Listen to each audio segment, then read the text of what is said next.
Salam hörmətli izləyicilər. Riyaziyyat video dərslərini davam etdiririk. Bu video dərsimizdə adi və onluq kəsirlər haqqında danışacağıq. Mövzu ilə bağlı bu ikinci video dərsimizdir və test izahına həsr olunub. İndi isə testlərimizə nəzər salaq. Yenə əvvəlcədən qeyd etmək istəyirəm ki, testlər TQDK Riyaziyyat test toplusu 1994-2015 kitabından götürülmüşdür. Mövzu adi və onluq kəsirlər. İlk baxacağımız test 6 nömrəli testdir. A-nın hansı natural qiymətində 7A + 6 bölünsün 20 kəsri düzgün kəsir olar? Deməli, əvvəlki video dərsimizdə məlumat vermişdik ki, əgər kəsrin məxrəci surətindən böyük olarsa, bu kəsir düzgün kəsirdir. Yəni bizə lazım olan 7A + 6 ifadəsinin 20-dən kiçik olmasıdır. Sadələşmə aparsaq 7A kiçikdir 14, A kiçikdir 2 alarıq.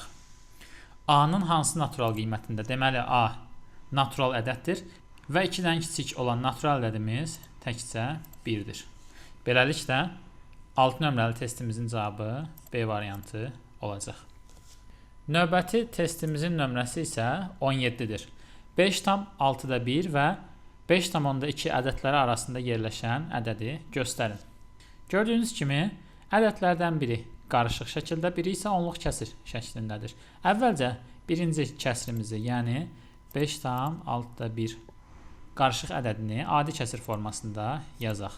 Deməli, 6 öz yerində qalır. 5 vurulsun 6, 30, üstəgəl 1, 31. 6-da 31 kəsirini aldıq. Bundan sonra 31 bölünsün 6. 5 dəfə 5 vur 6, 30, çıxdıq 1. 1-də 6 yoxdur. Vergülü qoyuruq, 1-in yanına 0.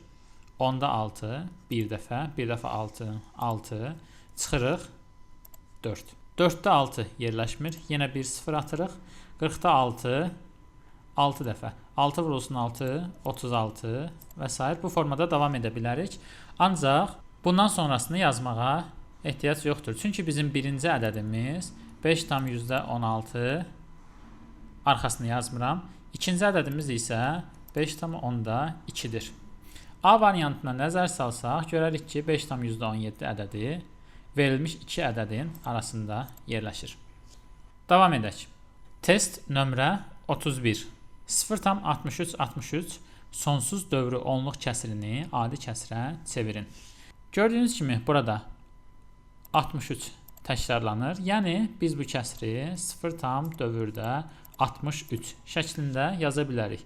Bundan sonra qaydamıza əsasən, yəni dövrü kəsirin adi kəsirə çevrilməsi qaydasına əsasən, məxrəcdə 99, təkrarlanan rəqəmlər 2 dənə olduğuna görə 2 dənə 9-u məxrəcə yazırıq. Surətdə isə 63 yazmaq olar. Və bu kəsrimizi 9-a ixtisar aparsaq, 11-də 7 alarıq. Ki, bu da D variantımızda göstərilib. Test nömrə 68. Aşağıdakı kəsirlərdən hansı sonlu onluq kəsir şəklində göstərilə bilər?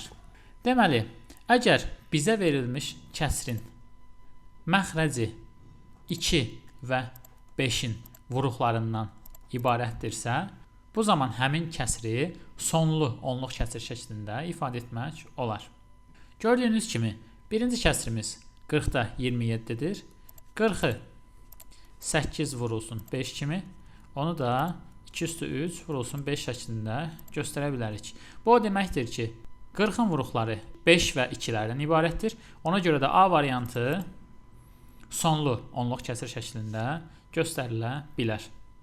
B variantında 72 özündə 3 vuruğunu saxlayır. Yəni bu 2 və 5-lərdən ibarət deyil. C variantında 56 özündə 7-ni saxlayır. D variantında yenə məxrəcdə 3 vuruğu, Y variantında da eyni cür 3 vuruğu mövcuddur. Ona görə B, C, D, Y variantlarını sonlu onluq kəsir şəklində göstərmək olmayacaq. Sonraki testimiz bu 71 nömrəli testdir. A bərabərdir 10-da 7, B bərabərdir 34-də 3 və C bərabərdir 17-də 3 ədədlərinin artma sırasını göstərin.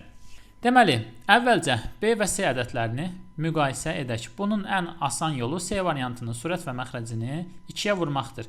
Nəticədə C bərabərdir, məxrəci 2-yə vursaq 34, sürəti 2-yə vursaq 6 alınır. Deməli, B bərabərdir 34-də 3 və C bərabərdir 34-də 6 olduğuna görə C-nin B-dən böyük olduğunu tapırıq. İndi digər ədədimizi A-nı, yəni 10-da 7-ni C və B ilə müqayisə etməliyik. Həm B, həm də C kəsirlərinə diqqət yetirsək, görərik ki, bu kəsirlərdən hər biri 2-də 1-dən kiçikdir.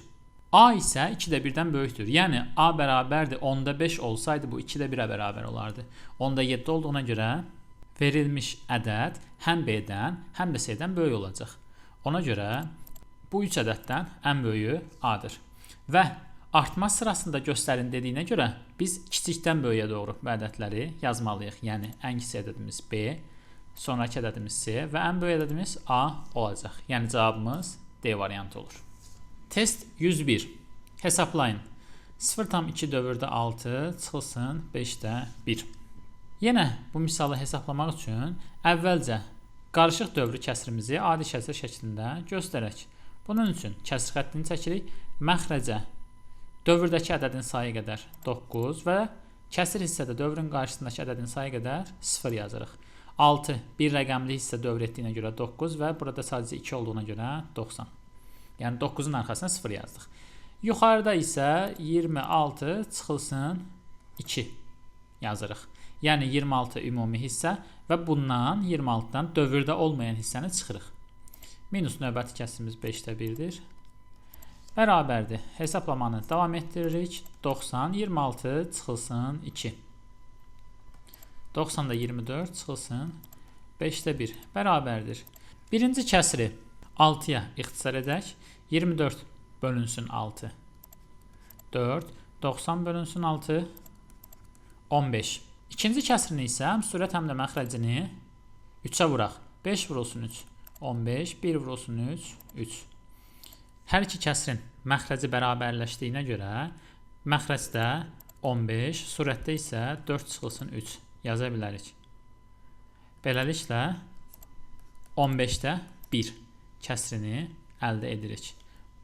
Bu da C variantında bizə göstərilib. Test 107. A bərabərdir 9-da 4, B bərabərdir 0,4, C bərabər 0,6 ədədlərini müqayisə edin. Deməli, A-nı hələlik olduğu kimi saxlayaq. B bərabərdir 0,4, o da bərabərdir 9-da 4 yaza bilərik. Yəni, dövrü kəsirin adi kəsirə çevrilməsi qaydası ilə aşağıya 9, yuxarıya 4 yazırıq. Buradan da görə bilərik ki, A bərabərdir B. İfadəsi doğrudur. C bərabərdir 0,6, o da bərabərdir 9-da 6. Və bundan sonra B ilə C-ni müqayisə edə bilərik. Məxrəcləri eyni olan kəsirlərdən sürəti böyük olan, yəni C böyükdür. Beləliklə aldıq ki, A və B ədədləri bir-birinə bərabər, C ədədi isə onların hər ikisindən böyükdür və cavabımız D variantı olur. Növbəti testimizə keçirik. Bu isə 130 nömrəli testimizdir. Piyada yolun 12-də 7 hissəsini getmişdir. Mənzilə çatmağa daha 35 km yol qalarsa, yolun uzunluğu nə qədərdir? Deməli, ümumi yolun 12-də 7 hissəsi gedilib və daha 35 km yol qalıb. Deməli, gedilməyən hissənin uzunluğu 35 kilometrdir. Yolun gedilməyən hissəsini tapmaq üçün bir çıxılsın 12-də 7 ifadəsini hesablamalıyıq. Yəni, bütöv yolu 1 götürürük. Gedilmiş hissə 12-də 7-dir.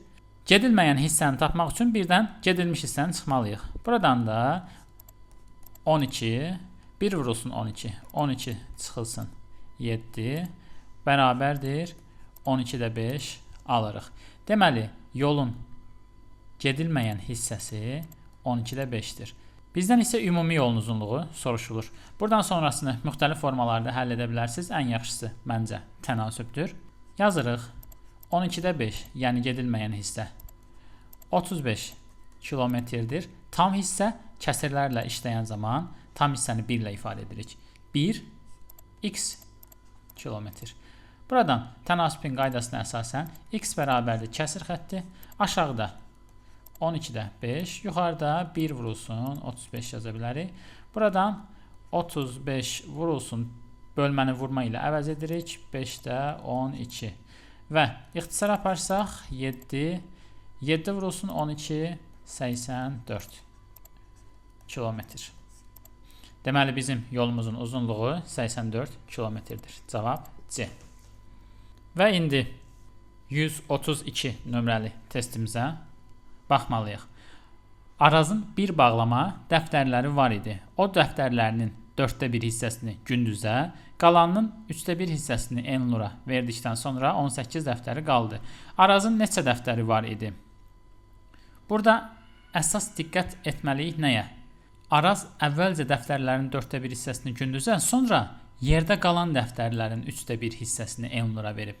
Təbii ki, dəftərləri bütöv tam şəkildə 1 ilə göstəririk. Əvvəlcə dəftərlərin 1/4 hissəsi Gündüzə verildiyinə görə Arazın özündə bütün dəftərlərin 4/3 hissəsi qalır. Daha sonra qalan hissənin, yəni 4/3-ün 3/1 hissəsini 4/3 vurulsun 3/1 yenidən Elnura verib, bu da ixtisar aparsaq 4/1 deməkdir. Deməli, ümumi şəkildə dəftərlərin 4/1-i Gündüzə, 4/1-i isə Elnura verilib. Yəni, Gündüzə və Elnura cəmi 4/1 üstəgəl 4/1 bərabərdir 4/2, o da bərabərdir 2/1. Dəftərlərin yarısı verilib, yəni 2/1-i. Deməli, bütün dəftərlərin yarısı da Arazın özündə qalıb. 2/1 hissəsi.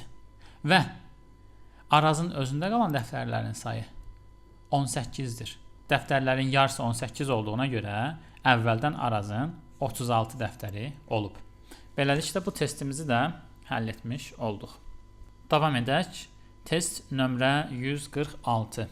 Bir kran çəni 6 dəqiqəyə, digəri isə 9 dəqiqəyə doldurur. Hər iki kran 1 dəqiqə açıq olarsa, çənin hansı hissəsi dolmamış qalar? Deməli, birinci kran çəni 6 dəqiqəyə, ikinci kran isə 9 dəqiqəyə doldurur. Bu o deməkdir ki, birinci kran 1 dəqiqə açıq qalsa, bütün çənin 6-da 1 hissəsini, ikinci kran 1 dəqiqə açıq qalsa, bütün çənin 9-da 1 hissəsini doldurar. Hər ikisi 1 dəqiqə açıq qaldığına görə biz 6-da 1 üstəgəl 9-da 1-i hesablamalıyıq. Ortaq məxrəc 18. Birinci kəsirin hər iki tərəfini 3-ə vururuq. Üstəgəl ikinci kəsirin hər iki tərəfini 2-yə vururuq. 2. Bərabərdir 18-də 5. Bizdən soruşulur, çənin hansı hissəsi dolmamış qalar? Deməli, çənin 18-də 5 hissəsi dolub. 1 çıxılsın 18-də 5 ifadəsini hesablasaq, nəticədə çənin dolmamış hissəsini taparıq. Buradan da 18 vurulsun 1. 18 çıxılsın 5 bərabərdir 18-də 13. Bu kəsir çənin dolmamış hissəsini göstərir. Yəni cavabımız Y olur. Test nömrə 147. İki şəhərdən qarşı-qarşıya 2 qatar yola düşdü. Bu yolu birinci qatar 4 saata, ikinci qatar 6 saata gedir. Qatarlar hərəkətə başladıqdan 1 saat sonra onlar arasındakı məsafə bütün yolun hansı hissəsini təşkil edər? Deməli, bu bizim yolumuz. Birinci qatar bütün yolu 4 saatda, ikinci qatar isə bütün yolu 6 saatdə gedir. Bu o deməkdir ki, birinci qatar 1 saatda yolun 4də 1 hissəsini, ikinci qatar 1 saatda yolun 6da 1 hissəsini gedir. Və hər ikisi əgər 1 saat hərəkət edərsə, yolun 4də 1 hissəsi və yolun 6da 1 hissəsi gedirlər. Yəni, ümumilikdə 4də 1 üstəgəl 6da 1-i hesablasaq, gedilmiş yolu taparıq. Ortaq məxrəc 12, burada aşağı və yuxarını 3-ə vurmalıyıq. 3 üstəgəl, burada aşağı və yuxarını 2-yə vurmalıyıq. 2. Bərabərdir 12-də 5. 12-də 5 yolun gedilmiş hissəsidir. Gedilməyən hissə isə 1 çıxılsın 12-də 5 bərabərdir 12-də 7 olacaq. Yəni, ümumi yoldan 1-dən gedilmiş hissəni çıxdıq və nəticədə yolun gedilməmiş hissəsini tapdıq. Cavab A variantı. Test nömrə 160. İfadənin qiymətini hesablayın. Gördüyünüz kimi bizə mərtəbəli kəsirlər verilib və bu ifadənin qiymətini hesablamalıyıq. İfadənin qiymətini hesablamaq üçün hər bir kəsirin sürət və məxrəcini ayrı-ayrılıqda hesablayaq. Sonra isə vurma əməliyyatını icra edək. Birinci kəsirdə 1 üstəgəl 2də 1 bizə 2də 3 verir. İkinci kəsirdə 1 çıxılsın 2də 1 bizə 2də 1 verəcək. Vurulsun. İkinci kəsirimiz 1 üstəgəl 4də 1. Bu bizə 4də 5 verəcək. 1 çıxılsın 4də 1. Buradan da 4də 3 alırıq. Və sonuncu kəsirimiz 1 üstəgəl 5də 1. 5də 6. 1 çıxılsın 5də 1. 5də 4 alarıq. İndi isə kəsirləri ayrı-ayrılıqda bölməliyik. Deməli, bölməni vurma ilə ifadə edirik. Sürətdə 2də 3 kəsiri var. Vurulsun. 2də 1-in sürət və məxrəcinin yerini dəyişirik. Yəni 2 yuxarı, 1 aşağı. Vurulsun. Yenə 4də 5-i olduğu kimi saxlayırıq. Bölməni yenə vurma ilə əvəz edirik. 4 yuxarı, 3 aşağı. Vurulsun. 5də 6 öz yerində qalır. 5də 4-ü də 4də 5 şəklində yazırıq və ixtisar aparırıq. Gördüyünüz kimi 2-lər ixtisar gedəcək, 4-lər ixtisar gedəcək, 3-lər ixtisar gedəcək, 5-lər ixtisar gedəcək. Nəticədə burada 5 və 6 qalır. 5 vurulsun 6, 30 surətdə. Aşağıda isə 1 vurulsun 4, 4 məxrəcdə və yenə 2-yə ixtisar aparaq. 2 və 15 bərabərdir. 15 bölünsün 2, 7 və qalıqda 1 qalır. Deməli, bizim cavabımız 7 tam 2də 1 olacaq ki, bu da C variantında göstərilib. Növbəti testimizə baxırıq. Bu 180 nömrəli testdir. İfadənin qiymətini hesablayın.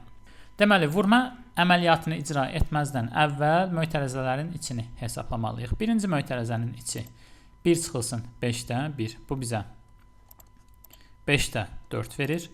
Vurulsun. İkinci mötərizə 1 çıxılsın 6da 1. Bu bizə 6da 5 verir. Vurulsun. Növbəti mötərizəmiz 1 çıxılsın 7də 1. Buradan 7də 6 alırıq. Vurulsun. 1 çıxılsın 8də 1. 8də 7 və sonuncu mötərizəmiz 1 çıxılsın 9da 1. 9da 8 almış olduq. Gördüyünüz kimi artıq çoxlu sayda ixtisarlarımız var. 5-ləri ixtisar edirik, 6-ları, 7-lər, 8-lər və nəticədə məxrəcdə 9, surətdə isə 4 qalır. Bu da bizim cavabımız olacaq. 9-da 4, yəni D variantı. Növbəti testimizə keçid alırıq ki, bu da 220 nömrəli testimizdir. İfadəni sadələşdirin. Deməli, surətdə 2, 3 rəqəmli ədəd toplanıb, məxrəcdə isə 2 rəqəmli ədədlər toplanıb. Natural ədədlərin mərtəbələrə ayrılması qaydasından burada istifadə edə bilərik. Yəni, məsələn, hər hansı bir 3 rəqəmli ədəd 752 bərabərdir 7 vurulsun, 100 üstəgəl 5 vurulsun, 10 üstəgəl 2 şəklində yazılış yəqin ki, yadınızdadır. Bu misalında həllində həmin qaydadan istifadə edirik. Deməli, bərabərdir A vurulsun 100 üstəgəl A vurulsun 10 üstəgəl A. Plus indi B-lərə keçirik. B vurulsun 100. Üstə gəl B vurulsun 10. Üstə gəl B. Məxrəcdə də eyni qayda ilə A vurulsun 10. Üstə gəl A. Üstə gəl B vurulsun 10. Üstə gəl B yaza bilərik. Yuxarıda 111A. Üstə gəl 111B alınır. Aşağıda isə 11A. Üstə gəl 11B alırıq. Buradan 111-i mötərizə xaricdən çıxarsaq A üstə gəl B. Aşağıda isə 11-i mötərizə xaricdən çıxarsaq yenə də A üstə gəl B alarıq. İxtisarlarımızı apardıqdan sonra bizdə 111 bölünsün 11 kəsri alınır. Buradan da 10 tam 11-də 1 cavabını əldə edirik. Yəni Y variantını almış olduq. Test nömrə 242. Birinci boru ilə boş hovuz 4 saata, ikinci boru ilə 6 saata dolur. Üçüncü boru isə dolu hovuzu 12 saata boşaldır.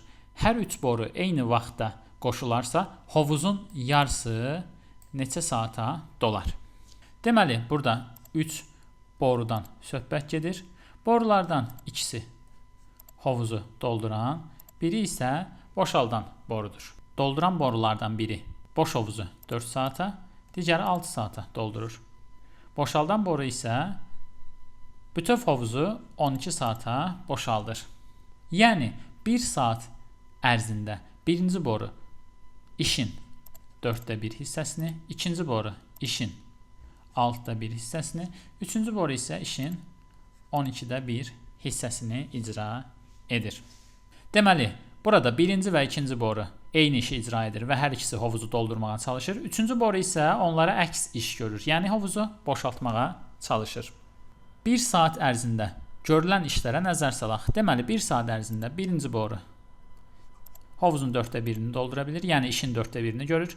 İkinci boru işin 6da 1-ni görür və üçüncü boru işin 12də 1-ni görür. Baxın, birinci və ikinci boru doldurduğuna görə onların hər ikisi müsbət işarəli. Üçüncü boru isə onlara əks işi gördüyünə görə o mənfi işarəli olacaq. Bu yazdığımız ifadənin nəticəsi 1 saat ərzində 3 borunun gördüyü işdir. Və biz bu ifadəni x saata vururuq, bərabərdir 2də 1 yazırıq. Niyə görə 2də 1 yazdıq?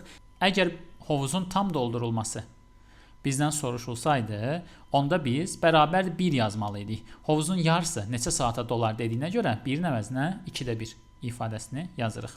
Deməli, mötərizənin içində ortaq məxrəci 12 götürsək, burada hər iki tərəfi 3-ə vurmalıyıq. 3, üstə gəl 6da 1-də aşağı və yuxarını 2-yə vurmalıyıq. 2 çıxılsın 1. Vurulsun x bərabərdir 2də 1 yazırıq. Buradan 12, 3 üstə gəl 2. 5 çıxılsın 1, 4 vurulsun x bərabərdir 2də 1 və ixtisar aparsaq burada 3də 1 alınır. X bərabərdir 2də 1 vurulsun 3, o da bərabərdir 3 bölünsün 2, yəni 1 tam 10-da 5. Bu o deməkdir ki, 3 boru eyni zamanda açılarsa 1 tam 10-da 5 saat ərzində hovuzun yarısı dolmuş olacaq. Yəni bizim cavabımız D variantında göstəriləndir. Test nömrə 263. Bu açıq tipli sualdır. Bir işi Araz təklikdə 9 günə, gündüzlə birlikdə isə 6 günə yerinə yetirir. Gündüz bu işi təklikdə neçə günə yerinə yetirər? Deməli, Araz bütün işi tək başına 9 günə yerinə yetirir. Ancaq gündüzün tək başına neçə günə işi icra etdiyini bilmirik. Tutaq ki, gündüz də işi x gün ərzində yerinə yetirir. Bu o deməkdir ki, Araz bir gündə işin 9da 1-ini, gündüz bir gündə işin x-də 1 hissəsini icra edə bilər. Əgər ikisi birlikdə işləyirlərsə, 9da 1 üstə gəl 1 böl x yazmalıyıq. Və ikisi birlikdə 6 gün işlədikdən sonra tam işi yerinə yetirir. Yəni 9da 1 üstə gəl 1 bölünsün x vurulsun 6 gün bərabərdir 1 yazırıq. 1 bütöv işi tam hissəni göstərir. Buradan 9'da 1 üstə gəl 1 bölünsün x bərabərdir 1 bölünsün 6 alarıq. Buradan da sadələşmə aparsaq 1 bölünsün x bərabərdir 1 bölünsün 6 çıxılsın 1 bölünsün 9. Ortaq məxrəc 18 olsa burada aşağı və yuxarını 3'ə vurmalıyıq. 3 çıxılsın. Burada da aşağı və yuxarını 2'yə vurmalıyıq. 2 bərabərdir 18'də 1. Deməli 1 bölünsün x bərabərdir 18'də 1 aldıq. Bu da x bərabərdir 18 gün deməkdir. Yəni gündüz əgər tək başına işləyərsə bütün işi 18 gündə yerinə yetirər. Bu da bizim cavabımız olacaq. Beləliklə adi və onluq kəsirlərə aid test nümunələrinin həllinə baxdıq. Bu da video dərsimizin sonu. Növbəti video dərslərə qədər sağ olun.